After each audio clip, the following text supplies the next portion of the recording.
this is the last day. I'm okay. Just making sure everything's good. All the lights are green. We're good to go. I see some comments and welcome, ladies.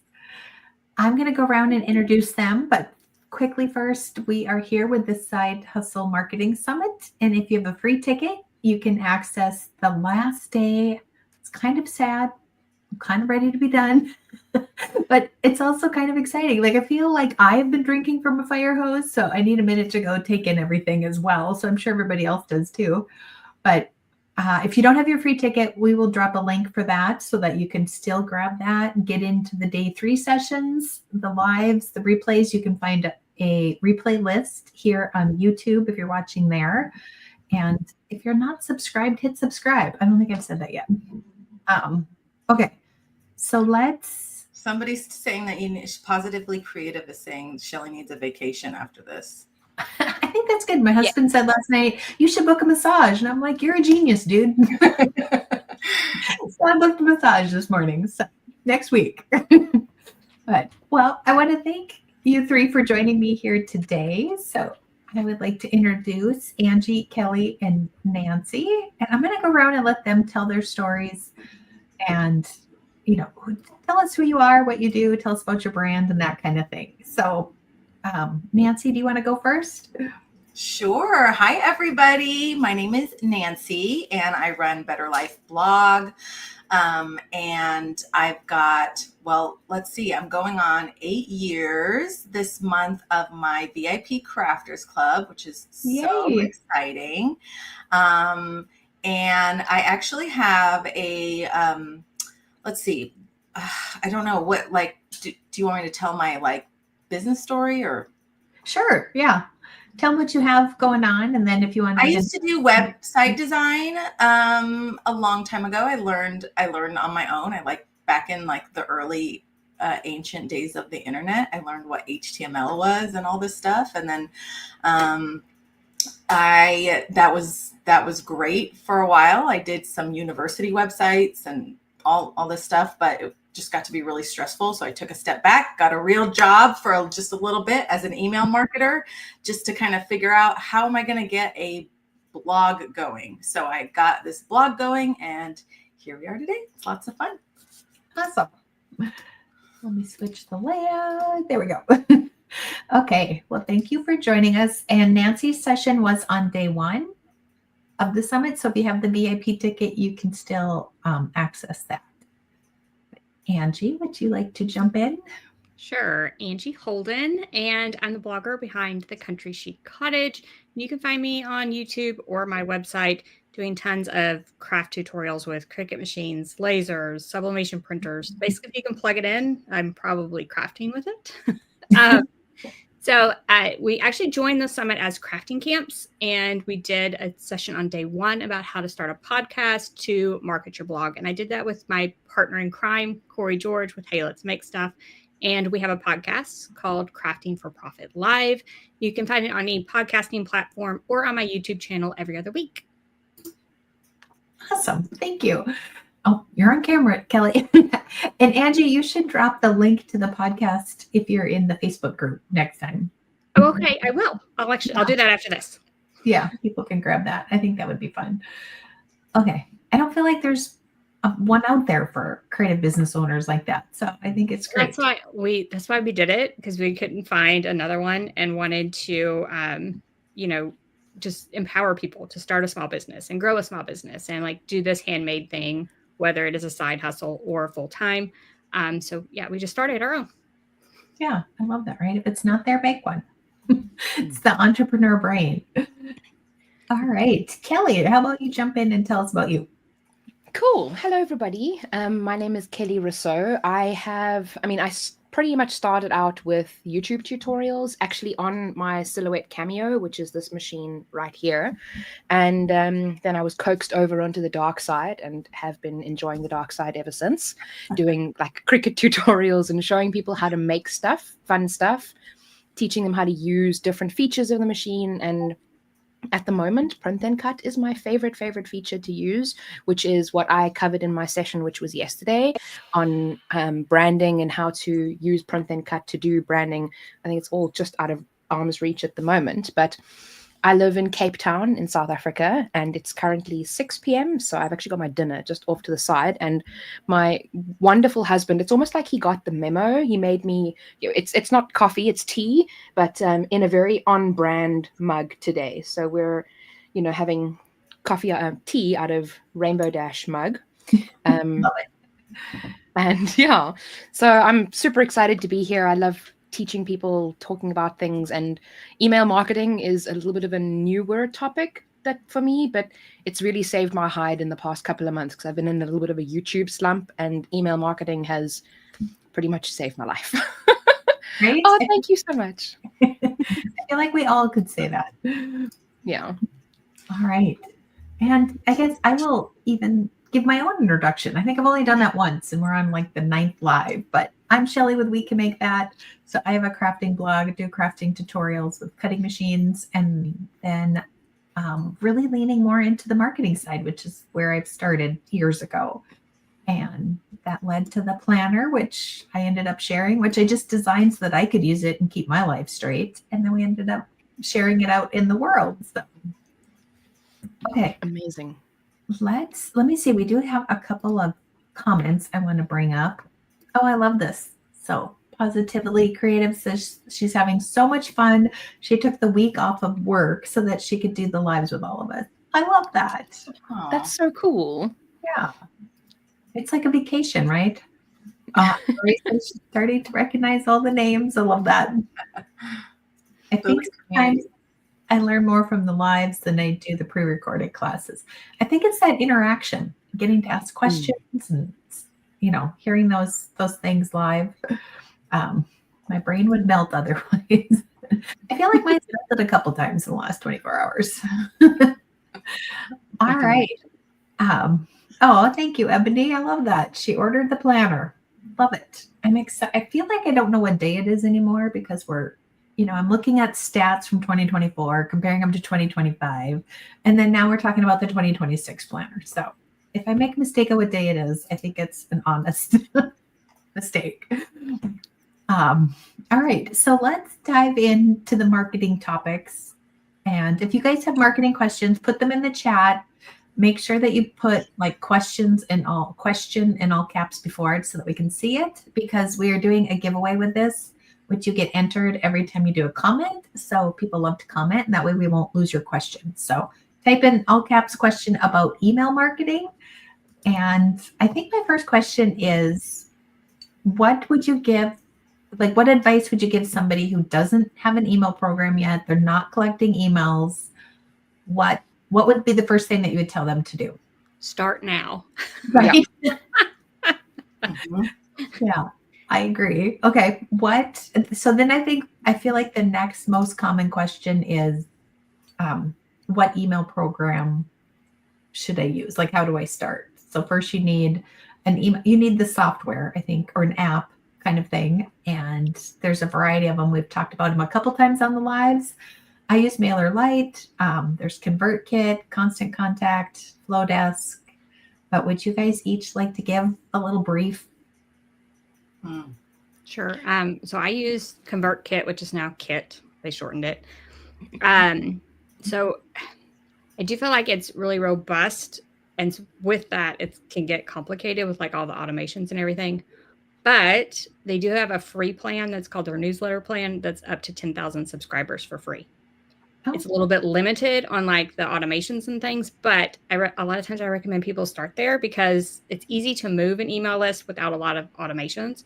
So if it's free, then you can kind of get started, get your feet wet, and then you could move to something else if you wanted to. Yeah. Yeah. I use Kit as well. It's great. And I use Kit as well. I started out with MailerLite. I used MailChimp for a little bit before they were bought by Intuit.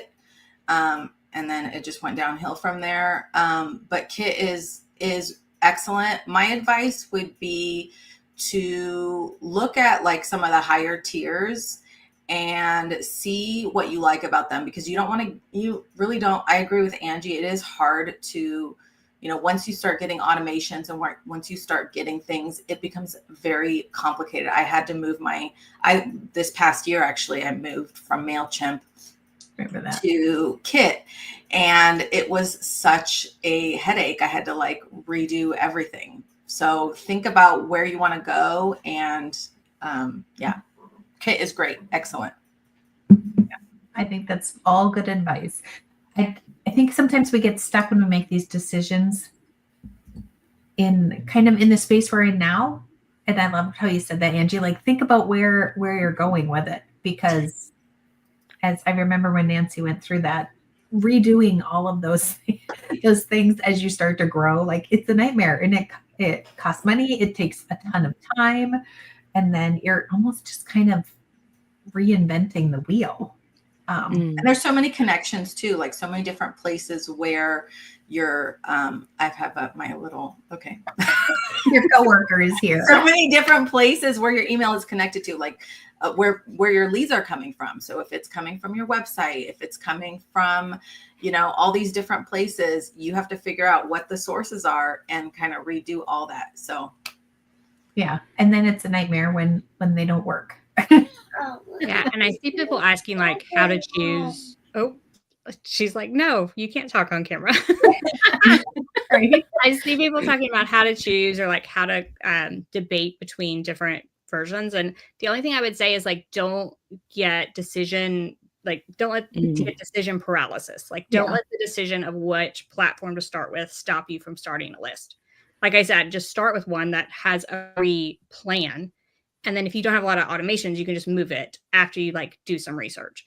But I feel like so many people, and I'm going to say I'm guilty of this. Like, I waited to start one because it was like, what program do I use? I need to compare them all and make a spreadsheet. But if I just would have started, I would have had the basis of at least, some subscribers, and then could have moved them after I, made my decision. Yeah, that's exactly what I was thinking about as well. I'm gonna say something that's probably going to be a little bit controversial and shocking to some people. I still don't have an automation welcome sequence. And it's okay. Yeah, I know. It's okay. It's my button over the remove button on your video right now. I feel like I'm the average person yardstick, and you guys are like the Olympic people yardstick. So how they say that you should have an average person in the Olympics just so that we can judge how fast they actually are. I feel like I'm the average person here. I think you're great. Thank you. But I mean, in terms of what they always say is finished is better than perfect. Mm-hmm. So if I had waited to set up an email introduction sequence to have all of these different things, I would never have started my email list. And having an email list is better, even if it's not functioning optimally, is still better than not having one at all. Having an email list on the wrong platform is still better than not having one at all. Yes, 100%. Having one that's set up badly is still better than not having one at all. Like I could go on about that. Yeah. And just like everything, you're not going to know how to do it. You're not going to know how to put together that email sequence and that automation and what you should send and when you should send it. But you're never going to learn if you don't start. So, yeah. We do have a couple questions. Let me pop them up there. Rhonda says, what is the best program for newbies? I like to say whichever one, we've listed a couple names, and when you go check them out, see which one feels easier. Because if you get in there, like I'm not a fan of MailChimp, but there might be some people who go there and they think, you know what, my brain loves how this works and it makes perfect sense for me. So that would be my advice. But does anybody else have anything for Rhonda on that one? Yeah, probably just try some. If you try like their email builder and you don't like it, you're going to dread writing your emails, right? So make sure you like the builder and it makes sense to you is probably the biggest part of advice I would have. Yeah. Yeah. I think most of them have the free. I feel like most of them at least have a free trial. Like you could at least get like 7 days for free to just like go in there and play around. It might not be like a free, like so many subscribers. I was looking the other day. What was it? MailChimp? It was like $1 for 500. So you still had to put in your credit card information, which I feel like might, deter some people. So I don't know. I think that's a good, I don't know, like you have some skin in the game. Yeah. It kind of tells you that eventually you're going to end up paying. And that's a good thing because you don't pay when you don't have any followers. But when you get followers, there should be the next level to that, right? Yeah, for sure. I mean, like Kit, I like the way that Kit looks, and it's very aesthetic and finished off. And some of the other platforms I log in and things look a little bit clunky, or they look a little bit like Windows XP. Which, I mean, no shade to them. I'm sure they do their job really well, but I'm all about the vibes here. So Right. Well, we're creatives. It's got to look cute. Mm-hmm. Yeah. And I appreciate the effort that they put into making it look cute. It works well. It does everything that I needed to do. So sometimes it's just based on vibes at this point. Right. I think that helps you get things done too. Mm. How do you start the process of collecting emails? What did Rebecca, if you're listening in the chat, what was the email collection that Liz on the web mentioned? You didn't have to have an email program, but it helped you collect emails. That might be a good place to start as well. But if you can grab that, Rebecca, and throw it back in the chat. I was going to say, like, I know Kit and most of them have where you can make a landing page. So you don't even need a website. So Right. you just make a landing page within the email program, name, email address. You could even just have that, like, join my newsletter at first. Like, it doesn't have to be perfect. And then later on, you could do some type of freebie in exchange for an email address or something like that. But to get started, just a form that is hosted on this platform's website, and they put their name and email address in, and you just like sign up. Well, can I ask everyone watching a question? I'm curious, where are most of your people? Like, are you wanting to, are you meeting people like in person at in-person events, or is this at like online? Like, how are you wanting, because that kind of, there's like I would give a different answer for each of those. That is true. Yeah. But I mean, typically what a lot of people do is they call it like a lead magnet, which I mean is just a fancy term for saying get something for free. But what a lot of people will do is they'll create something that's useful to their audience. So specifically for, me that's doing content creation about cricket, I mean, pretty much all of us, I suppose, we would say, okay, well, here's a checklist that you can use to make sure that your print and cut projects go off correctly or whatever, and sign up to my email list to receive this checklist for free. So then you can send out that link to your audience, and then they will input their data, whatever data you want them to put in, and then they'll sign up, and then it'll email them it'll send them an email to confirm your subscription. Well, words are hard. And then they will automatically trigger the download. So they'll get the freebie, and then they'll also be subscribed to your email list. Of course, they can unsubscribe at any time, and they should be allowed to unsubscribe because legally you have to provide them a way to unsubscribe. And a lot of, like, I think that's probably another thing about email lists is that a lot of the time, a large majority or some people will subscribe to your email list, get the freebie, and then immediately unsubscribe. That's totally fine. If you don't want to receive emails from me, I do not want to bug you. I don't want you to see my name in your inbox and go, oh, her again. Right. Nobody would do that, Kelly. I know I would. I know when you emailing. Yeah, like I also I don't want to pay for you to be on my email list if you're not interested in my content. Yeah. It's fine. And that's the thing that when you start an email list, I feel like you take unsubscribes to heart. You're like, oh, they don't like me, but it's okay. They're not your person. If they're unsubscribing, they're not connecting with you in some way. They're not your person. You need like to find your ideal customers instead of this person that doesn't want to be on your list. I know. Sometimes I sign up with my junk email, and then I really like the person. I come back and sign up with my real email, and then I unsubscribe the junk one. So when somebody unsubscribes, I'm like, oh, look, they moved to their good email with me. I feel honored. They're in there again or not, but that's just the voices that Shelly tells herself. And there's always going to be like, I have unsubscribes in every single email that I send. I have, there's a percentage of unsubscribes. It's just a part of email marketing, and people come and go. I would also say, come back later, maybe. Yeah, I would also say that if you don't have unsubscribes in your email and you are sending out like a fair chunk of people, that's a big red flag and there's potentially something very wrong. So go and look into it. Yeah. Right. Okay. That's like some people, Nancy, are saying they want like in-person signups. And someone said they use definitely you can use like just a form where they put their name and email. But I was just going to say, if you're doing in-person signups, be sure to have some kind of checkbox on that form that says they give permission for you to email them. Like that was the only thing I was going to say. I did a whole presentation, Angie, for your crafting camp last year, and I covered all of that stuff.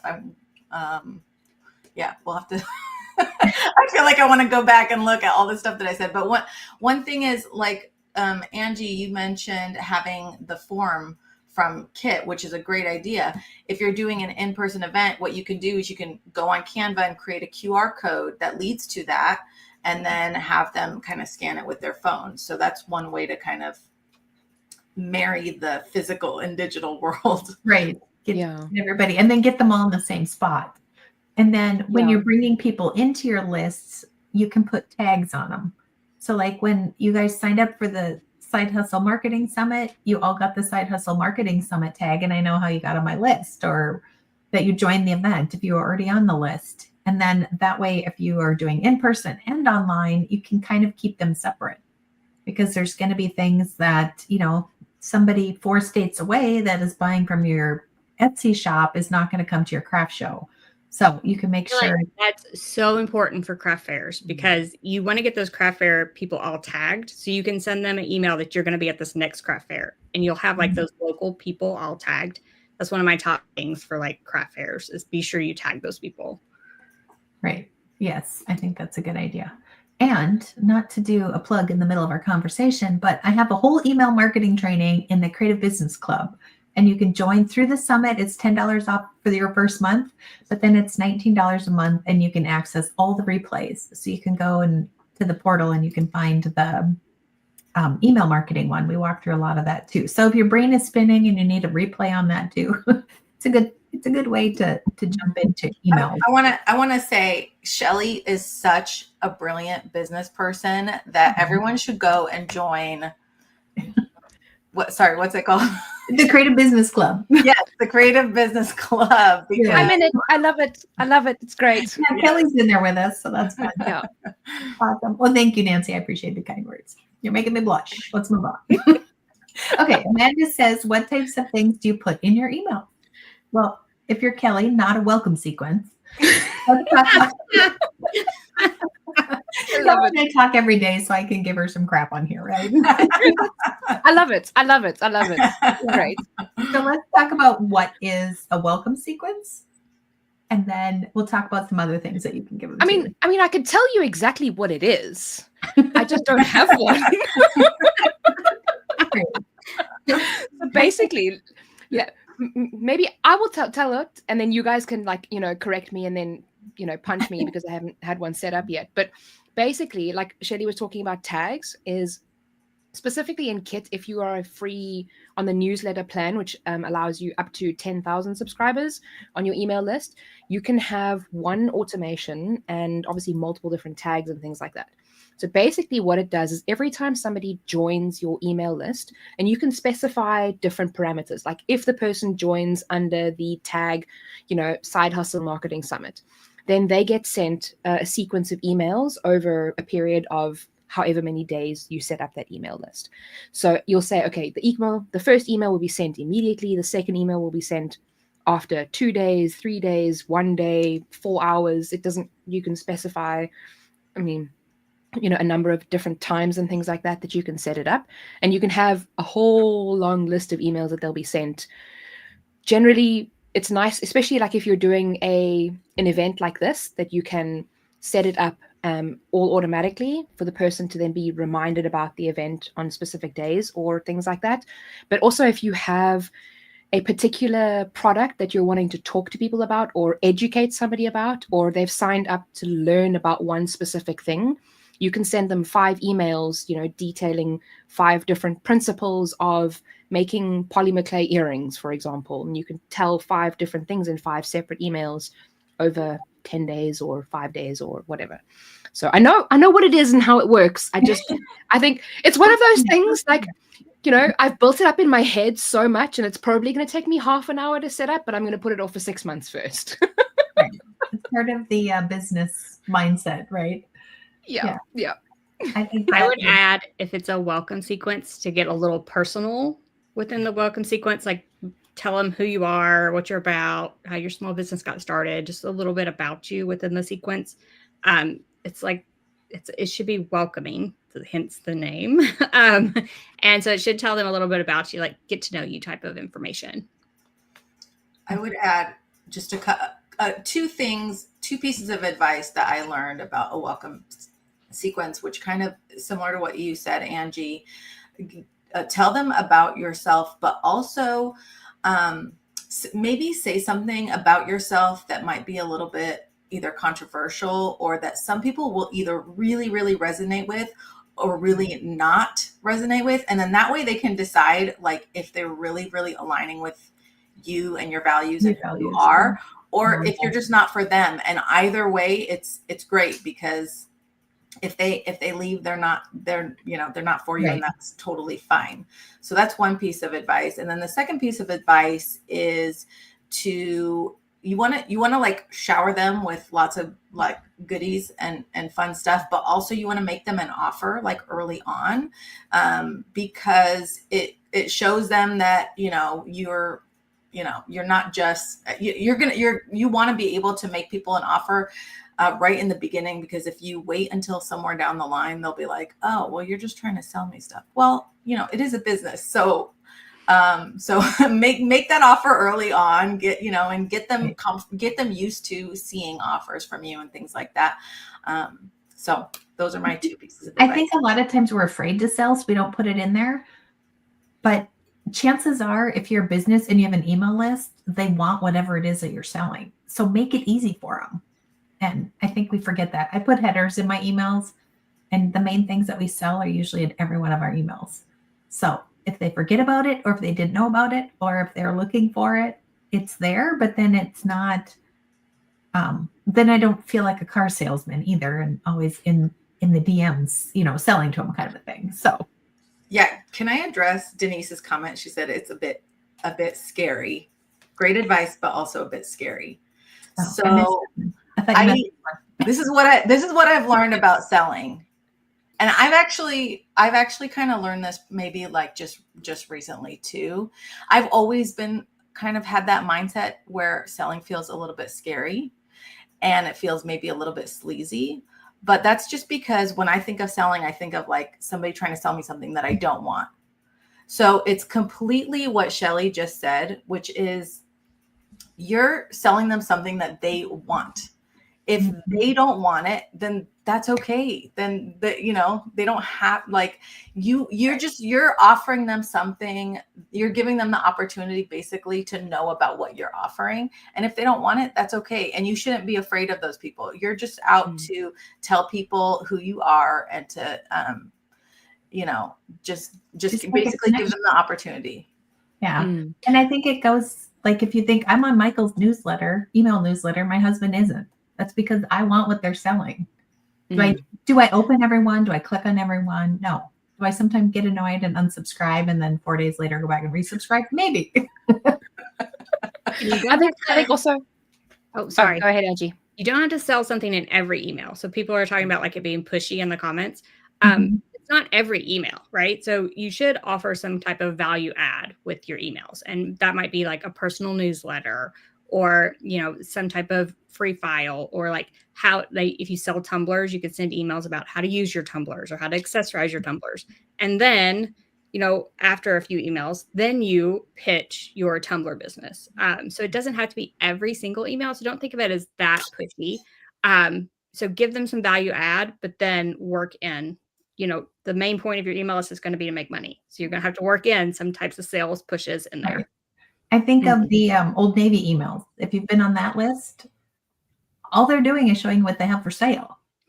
But you're on that list for a reason, because that's all they have to offer. So, but I love that if you're doing something like tumblers, you could do emails about, how to wash them or how to care for them, and that kind of thing. So at the end of the day, you're really kind of still selling your tumbler, but you're just selling with a story, which I should make a note. That should be another marketing session in the Creative Business Club. I think there's also a huge difference between you have to buy this, this is on special, go buy it right now, and hey, I've created this thing, and if you have a problem with print and cut, then if you're experiencing XY problem, then this is the solution, and maybe here are some tips and tricks completely for free. If you want more information, here is a resource that I've created that will help you and solve a problem. Or if you are looking for the perfect pair of earrings to pair with an evening gown because you're going out to a ball or something, like this is a range of earrings that would be perfectly suited for that specific thing. Like there are so many things that you can do to phrase your products or what you have to offer, because at the end of the day, I mean, regardless of what you're creating, 9 times out of 10, you're creating something that solves a problem somebody might have. Whether it's a piece of art for a bare wall that they have in their house that they need to put art on, or a problem that they need physically solving, or something that they need to learn. When you're creating value and creating something, you're solving a problem. And when somebody has that problem, they A, may not even know that they have that problem, or B, may not even know that you have the thing that is going to solve a problem that they have that they don't know how to solve. Yeah. So, I think that's great. And there was a comment that went right along with that, but now they're rolling in here so fast, I missed it. This is another good one. I love sales, but I'm just nervous about selling my stuff. And I think it's because it's not that you're nervous about selling it. You want to sell it, but when you put it out there and nobody buys it, we take it personally. It's like she said. I get that. I totally get that. And I always try and frame it in my mind, because I mean, I have been, a little bit rejection sensitive in my life, but something happened a few years ago that shifted the way that I look at these things. And I think to myself, okay, when I was looking for a new kettle, when I walked past multiple different kettles, did I have any strong emotions towards any of the kettles that I didn't buy? Chances are no. The one that I did buy was one that I liked, okay, because it lit up and it was a pretty color. That was literally the criteria for me buying a new kettle recently. But I didn't have any like negative emotions towards, oh, I'm not going to buy that. It was either it was out of my price range and I couldn't afford it, or it just didn't suit. I didn't, resonate with it, or it didn't solve a problem perfectly that I had. Nothing on any feelings towards anything that I don't buy is personal. Okay, well, maybe like 99.9% if we're being completely honest here, because every now and then I'm just like, I'm not buying from you, you're not a nice person. But I mean, like the number of that happens is like infinitesimal. Exactly, Stacey. We are completely our own worst enemy. We get in our heads about that kind of thing. But if you think about it from the other perspective, not offering something, if you think about when you're actually consuming the things, you generally don't have those feelings towards products. So I try and think about it like that. Just flip it on its head. I love it. Okay, so let me see. We have another couple questions. I share personal stuff to connect with my audience. I love that. I was also, along with the personal stuff, ask them questions and ask them to respond to your email. I was going to say that. I love it. I love it when people respond. It needs to be two-sided. Yeah. Yeah. So a lot of times I'll just like, what would you like to see? Or some kind of question in the email. And I literally want you to respond, and we do read those. So yeah, I would say like ask some kind of question, especially if you're wondering, like maybe you're wondering what kind of tumbler in this tumbler business to make next. What would you like to see on a tumbler? Respond and let me know. Right. It really does help narrow it down, because sometimes there's just too many ideas floating around up there. So letting somebody put it in there or help you decide. Sorry, I didn't see you were back yet, Nancy. All right. I think we tend to take things personally, and we have to get out of our mind frame. That is so true. Well, can I say something about that reply thing? That you were saying? That's actually really good, because when somebody replies to your email, I think it indicates, okay, maybe I don't know the technical, it like indicates whatever. To the email service. It does something where the email gods talk to each other is what I say. Say, what is it? The email gods like to talk to each other. Computer goes, you don't want it in yay! your junk folder, basically. Right. Yeah. It keeps your email list healthy. It keeps your email address healthy. There you go. So I've seen several people say this. So once a week, I send out a freebie email. So it's a list of free SVG files, free sublimation files on like a certain theme. And I've been doing that for years. People love it. That's good. Give the people what they want. And they can find that over at. Yeah, I will. Let me figure out how to drop a link. Hold on. If you put it in the private chat, if you're not connected in the main chat, then Rebecca will do throw that it in there. Okay. Do the email programs like Kit let you know if people actually open up the email? Yes.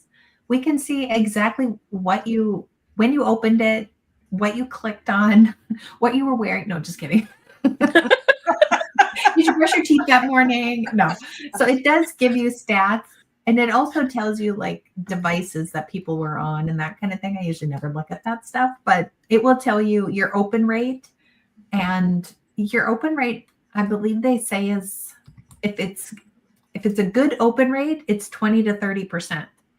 Well, if you've got 50 people on there, 20 to 30 people open it, and then they say that the average is like 3%.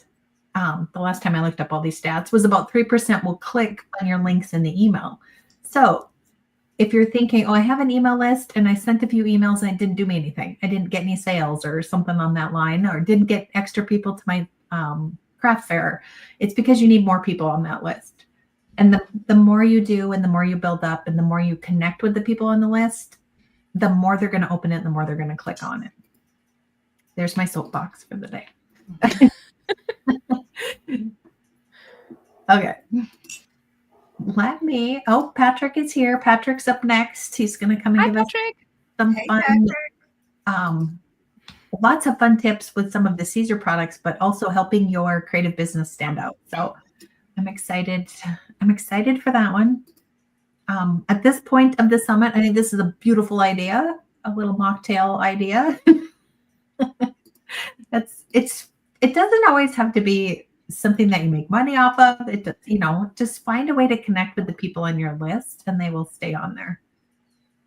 And then you could go to the AI session and put in what your idea is and they can help you write it if you're not good with words. So the summit just kind of came all full circle right there, didn't Or it? a list of ideas. AI Yeah, is there you a go. list of ideas.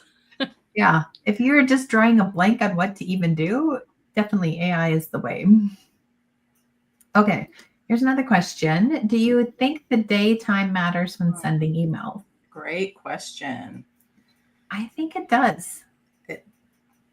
It does. It does. But at the same time, don't let it stop you. I mean, there are certain times that I feel like I get more opens. I was told, like when I used to do email marketing, I was told Tuesday and Thursday afternoons.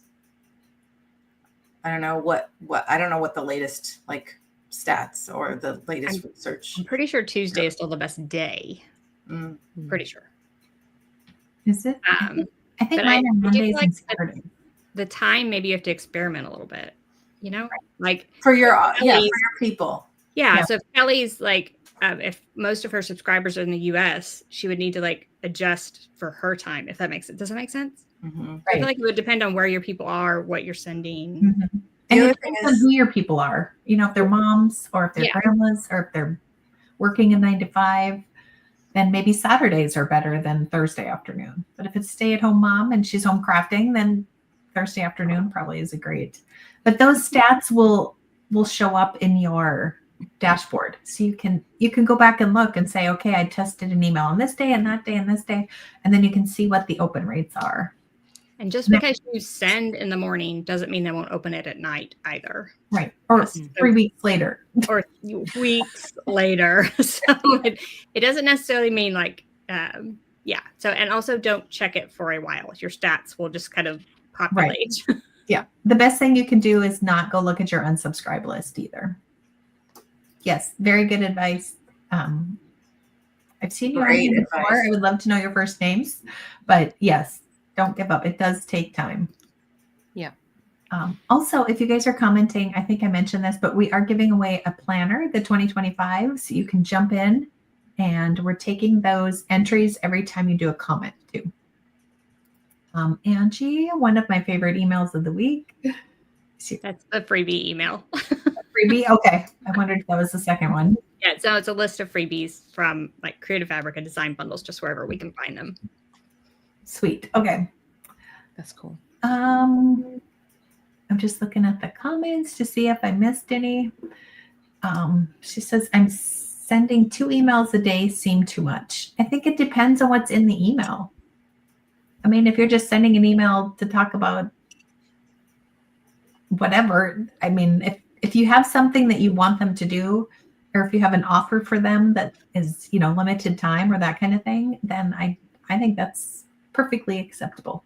And I think tagging could go with this a little bit. So you can tag your subscribers like based on what they're interested in.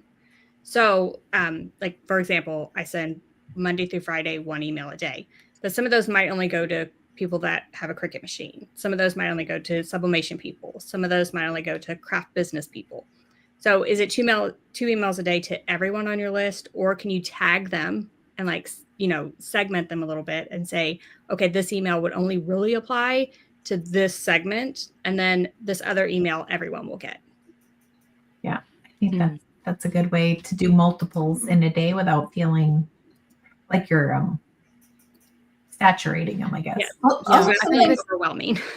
Sometimes I'll resend an email to non-openers, and they just didn't see it. They just missed it the first time. Yeah. So I think also, when it comes to sending 2 emails a day, like if you're sending 2 emails a day to the same tag or the same personal group of people, I wouldn't do it, every day personally. But if you're doing like a limited time offer or an event or something like that requires kind of time sensitive emails, then that would be like a unicorn event that would require 2 emails a day going to like the same person. But I saw somebody also saying that 2 emails a day would get an unsubscribe. 2 emails a day on random things would get an unsubscribe from me as well. So I try and think of how often would I want to receive emails from somebody. But on the other hand, if they are extremely valuable emails, and if there's so much content and value that those people are putting into those emails, that would potentially be something that would stop me from unsubscribing, because I'm being like, okay, this person is sending me a lot of emails, but I'm learning so much from them. They're giving me so much value for free. Like, I don't want to unsubscribe because I don't want to lose that value. So that's the other thing. You need to balance providing value with sales and frequency. It's like if you get that right, go join the circus, because then you got the balancing act and you can go and do that trapeze or something like that, because that's hectic. That's funny. Quick story. So years ago, I was on a business list. So it was specifically, like a marketing type email. And she sent multiple emails a day, not just 2. It was like 4 or 5, something like that. And I remember replying to this person because I was just genuinely curious. I was like, do you not find that people get irritated with this many emails? And she actually responded to me, and she said, people who don't like it will unsubscribe, and they're not my people. And I'm okay with that. Mm-hmm. And I was like, okay. So true. I think that also goes for like a lot of kind of content that you produce and things like that. Be unapologetically yourself, and then your vibe attracts your tribe. Like exactly like you're saying, Nancy, like the people that want that kind of vibe will stick around, and people that don't, that find that it's too much, will leave. And that's totally okay. You can be the juiciest peach in the world, and there will still be somebody that doesn't like peaches. That is so true. Very true. Getting a little more advanced with some of the advanced techniques, you can do like at the bottom, you can say not interested in craft business content. Click here to not receive emails like this anymore. And you can just sort of remove that person from a portion of your list instead of the whole list. I just implemented that recently, Angie. It's a little more advanced for people, but you can definitely look into things like that where you just remove them from a portion. Yeah. And then you can put, yeah, most of them have little sections that you can say where do you want to subscribe? Do you want crafting? Do you want business? That kind of thing. So we do have a couple more questions here. Is it too late to start an email list? I've been selling for a few years. No, the best time to start an email list is now. When you think about it, start it. Think about it before you need it so that you can figure out how to use it. And then when it's time, when you start an email list, you're not going to have 10,000 people on there right away. So if you start when you're small, you'll be able to manage it a little bit better. And especially when some of those tools cost money for the bigger list so that you can learn to manage it when it's smaller. Okay, she says, email lists scare me to death. We would love to hear what scares you about them. Because I bet we could unpack that in about 30 seconds. Okay, we have a Kit question. Can Kit be used with selling online platforms like Shopify? Yeah, they do have a Shopify integration. Basically, those are called integrations. So when you're shopping for an email platform, whatever store type platform you use, you could make sure that there's an integration for it. And basically, it'll pull the information from Shopify into Kit for a simple explanation. Adds tags, so you can tell what they purchased, when they purchased it, that type of thing. Perfect. Yeah. And eventually when you start to use it, it does become easier. Rhonda says that the flows scare me. And I think I'm going to push that forward and say, you know what? The flow might scare you, but the sale is going to make you more happy. So go put your I think also with these kinds of things, like I can understand being overwhelmed by the process. That's why I don't have a welcome sequence. But so like I know exactly what you're talking about. But the thing is that your email list, like Shelly was saying, your email list doesn't start out at 10,000. You're going to start out at 0, and you're going to have 1, and then 2, and then 3. So start out your email list and then slowly over time add things to it. I'm taking this slowly to a little bit of an extreme. Don't use me as a yardstick, go a little bit faster than what I am. But in terms of set up what you can and then add onto it at a later stage. So the workflow may intimidate you for now, but just set up the account and send one email or create one landing page. In a week's time, create another landing page. In a month's time, create one automation. It doesn't all have to happen now. It won't all happen now. Just start with something basic and then build onto it as you go. And you'll find that you get more comfortable because you've got the repetitions. And it's just like going to the gym. When you're lifting weights and things like that, you lift the light weights and then eventually you're lifting the heavier weights and you don't even notice the difference. It's exactly the same thing. Start out small and build onto it, and then it'll be less scary as you go. And I also think what we think they want from us is not what they want from us. So I know how many times I've spent time on a course or an email series or all of that, or a video series over on YouTube, and then nobody watches it or nobody opens it. And then you ask and they're like, oh, well, we actually wanted like this. You put this out, but we wanted this version of it. So I think it's good to start. I want to add something real quick. Sure. So I don't know if we went over this like while I was making my son cereal, but one thing that I don't think we really talked about. Okay, some people are saying it's scary. It's scary. I totally understand that. I totally get that. I would say do it scared. And the reason why you really, really want an email list is because it's kind of the one audience that you really own. And, I don't know about you guys, like I have horrible reach with my social media. And, so it's completely unreliable. Like you cannot guarantee that people are going to just, see Facebook or see any of your posts. You can't guarantee any of that. And as we've seen with things like TikTok, things like shut down, unexplainably, or things stop working, or accounts get hacked, things like that. But your email list is something that is reliable, something that you own that list, and it's a reliable way for you to reach out to people. And it's so much more reliable than social media. So yeah, 100%. I think that we did miss that point. So I'm glad you brought that up.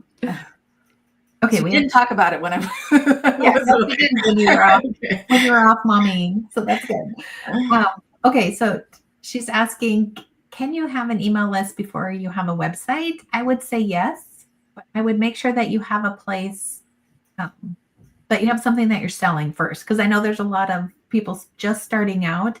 And if you don't have a shop on your website, or if you're, not doing in-person events or an Etsy shop, make sure that you have that part of your business first, because eventually you should be able to earn money from your email list.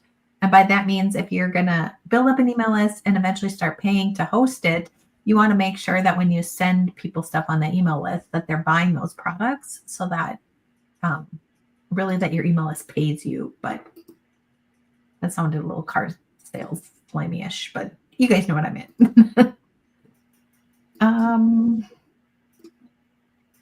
Okay, we are about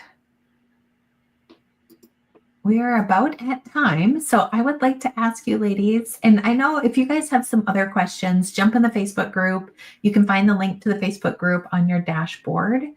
And for the summit, if you don't have a free summit ticket, you can still grab one and jump in there. And then we're going to pick a planner winner here in a second. But I would love to hear what you guys have going on. And then, I was looking at the messages in our private chat. Sorry, sidetracked. And then I would love to hear what you guys have going on, what you have coming up. Angie, do you want to go first? Sure. So we, as crafting camps, we have started planning our next Crafting for Profit camp, and that will be in October. And I dropped the link for a sign up form for a list of like Corey and I's favorite digital tools that will get you on the email list to get notified when we start Crafting for Profit camp. So again, like a free summit, all about building and growing your business. Sweet. Thank you. And I think we have that. It'll drop here in the chat. So I've seen her drop it a couple times, but yes. Yeah, it's in the chat. And then after, sometimes it takes us to the end of the day or maybe in tomorrow, but we will go back and redo the description. So the links that we're talking about, or the links that you're seeing in the chat right here, I feel like Vanna. Those will appear in the description later for the replays. And the replays will stay on YouTube, so you can go to the playlist and find all the ones from the summit. Okay. Kelly, what do you have coming up? Sure. I have lots of YouTube videos coming up. I think I've been, for the past couple of months, I've been in a bit of a slump, and an email welcome sequence coming up. We'll all be looking out for that. Yeah, you hound me, and just it's on my to-do list, but my to-do list is very long.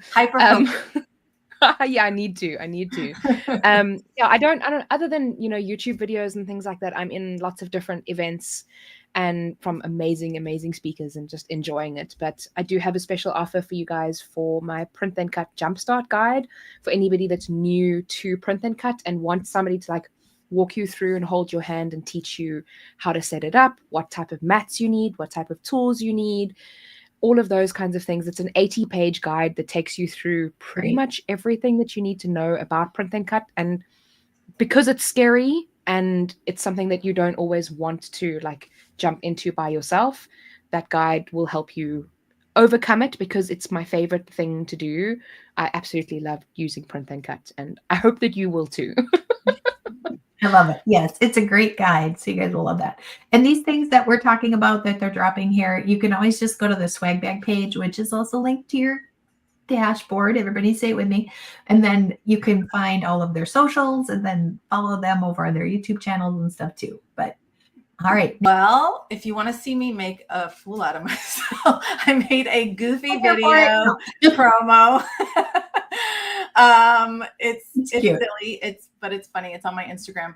I'm doing a free 3-day SVG design bootcamp where I will demystify Inkscape so that you can see, if you know how to use Cricut Design Space, you can see that they're actually not that different at all. So I think that a lot of people are really scared of Inkscape, and and everyone's always on the hunt for SVG files when they can actually design them themselves. So I'm doing a free 3-day boot camp, and you can check that out. I'll walk you through creating your first SVG files. I love it. What a great way. I know there's a lot of people on here who are newbies and they're kind of trying to find their niche, however you want to say it. And I think that's a great, digital items are so popular. And if you've got that design talent, I mean, you don't have to have a whole lot You don't even have to, you just have to have an imagination, right? Right. Yeah. Well, the programs do the design for you now, but if you're willing to put in the work. But also, if you guys have like a minute or so, go and watch Nancy's reel. I think I saw it first thing this morning. It was so funny. I highly recommend checking it out. I loved it. I loved it so much. I'm trying not to go look right this second. Yeah, right? Please comment on it, because I did. I couldn't resist. It was so great. Kelly. That's funny. All right. Okay, we got a few more of the links dropped in the chat for you guys, and we're going to be back here in about half an hour. Oh, we have to draw our prize, right? Hold on, you'd think this was my first time. We need the drum roll. I know, right? No, it's not. Hold on. There we go. It was there, but it wasn't active, so it was telling me we couldn't select it. Wait for it. Don't choose yourself, okay? I know, that would be funny. I saw Patrick come up, and it's funny if we. Yay! Becci! Yay!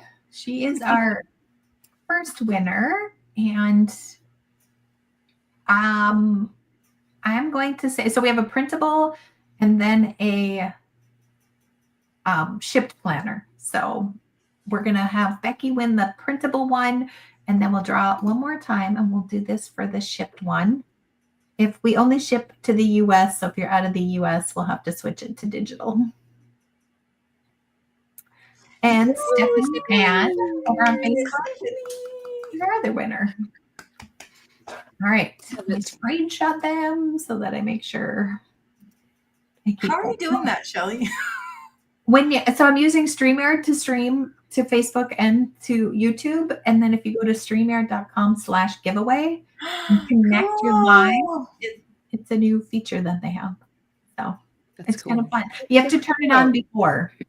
And then that was a new feature. And then this is a new feature that is beta. So it's not, meaning it's not. That is very cool. When I do my lives, I have to like randomly scroll through, and I'm like the super low tech way. I know that's I'm like, okay, I'm gonna choose a winner. I'm like, can someone pick a winner? Okay, no, I'm scrolling. Yeah, right. And then usually I always pick the person that is not on there, or they just won last time, or so yeah, it's a fun feature, and it's with the plan. So, all right, very cool. I can't wait for you to get your planner either, Mary. All right, I'm gonna go pack up some planners, and we'll be back here at 12:30 with Patrick from Caesar. So make sure you grab something to eat, grab some water, do a few squats, get that blood flowing, and sit down for another hour. I'm speaking to myself, but if you all want to take that advice, do that. You're more than welcome. And thank you, ladies, for joining me, not just here on the live, but for sharing your talents. Yes, hugs. I know. Some of these, next time we're live in person together, like in real life, we should just do a live spontaneously at some conference or workshop or something like that.